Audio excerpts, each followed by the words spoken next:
What motivated you to begin your journey back to becoming a scratch golfer? And how did injuries initially set you back? When I was growing up, I was always a pretty good golfer, and I ran into some problems as I got into my 20s. I let myself get really out of shape, to be honest.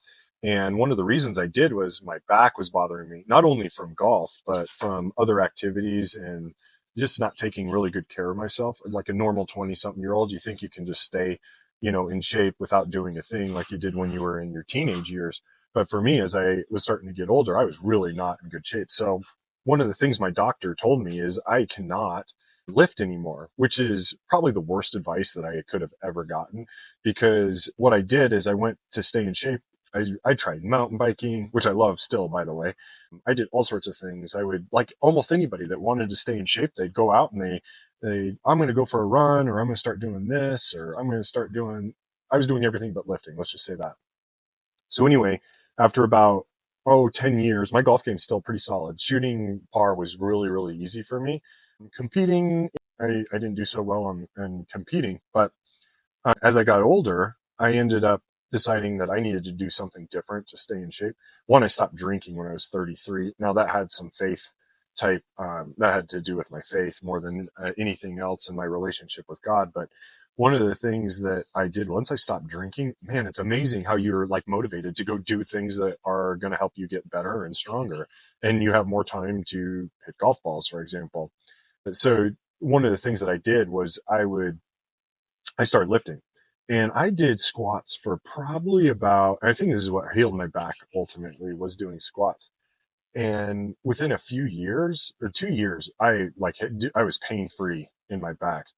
Now, golf swing is super asymmetrical, so it has other things that, you get out of balance on. And I've had to involve professional help to help me with those things. And I'll talk about those things in the future. But one of one of the other things I did with, along with mountain biking or with lifting, was mountain biking. And I do love mountain biking. I do not do it for a fitness standpoint whatsoever.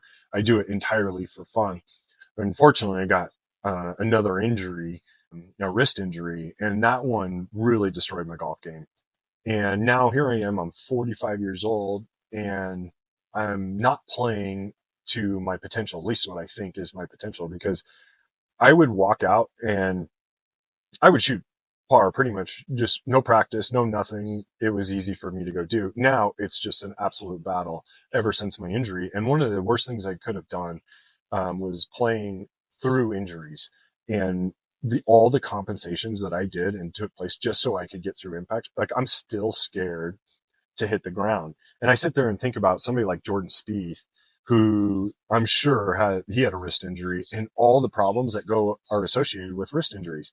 And he may have that fear. I don't know if he rested as long as he should have. I know for me, I didn't. I wanted to play golf because I love playing golf. It's just fun. I love the competitive atmosphere. I love how it goes, but it was the worst thing I could have done while I was trying to recoup from this injury. It was awful. I did everything. I did steroid injections to make the pain go away, anything I could that I could play golf. And I really suffered because now my game hasn't returned to that scratch level. And this is really the reason for this channel, is to prove my boys that I can play scratch golf, and it'll happen again. I'm pretty sure, but I wish this would have almost happened years and years prior, because I would have paid way more attention to details than I am now. I'm paying way more attention to where the positions of my golf club thing. I was way out of whack on certain things. And then, the other thing is course strategy totally changed. How I look at a golf course and how I manage my way around it. To be honest, yeah, I knew my yardages, but now I know my carry yardages. I know exactly how far everything goes. But my goal here is to end up being a scratch golfer again. I'm going to delay that my boys beating me on the golf course as long as I can. And honestly, I want to qualify for something special. And even my most basic thing is I just want to place top 10 at the mid-am. I've done that before, and it's been a long time since I've even done that. And I used to have an exemption. I didn't even have to go qualify. Now I'm just hoping I can qualify. These are like some basic things that I'm going to try to accomplish over the next this summer. If I can get those accomplished over this summer, long story short, with what I've been trying to do is, with bodybuilding, it's healed me. but there's some sacrifices that you take when you build muscle and play golf, and those have impacted me. Now my injuries gone, like I am pain free entirely, but now it's how do I balance the training that I do in the gym with my golf game, and both require time, and you can't do it all at once. There's just no way you can say, oh, I'm going to look aesthetically the way I want to look, and I want to play golf at the highest level. Now, having said that, if you're training appropriately, at least based on my experience so far and the performance training that I do, the aesthetics kind of just come along the way, but you do need to fuel yourself enough that you can perform when it comes to tournament golf, and you got to let go of some aesthetic things. You're not going to be at a 10%, at least for me, I will never be at a 10% like body fat percentage during that time frame. It just doesn't make sense.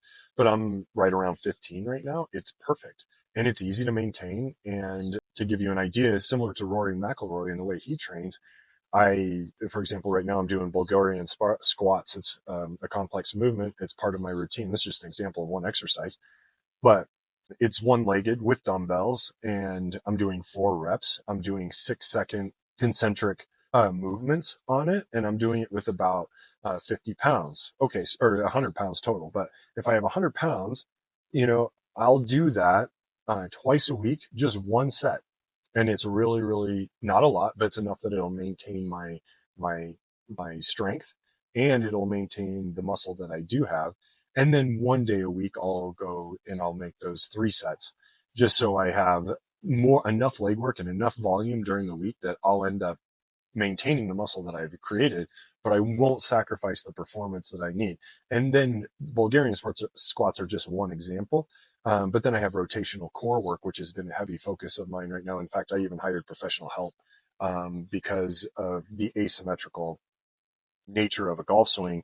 I've gotten some serious compensation issues going on within my pelvic region, and it's costing me not only speed, because like as we watched Adam Scott over the weekend in the US Open, I'm just a hair older than him, and he is producing 188 mile per hour ball speed. That is absolutely insane to me. And unfortunately, I am not even close to that. If I get really, really cranky, I might be able to push 180. If I'm really, really, really swinging hard, and that's all I'm doing is speed, not stock like what he's doing.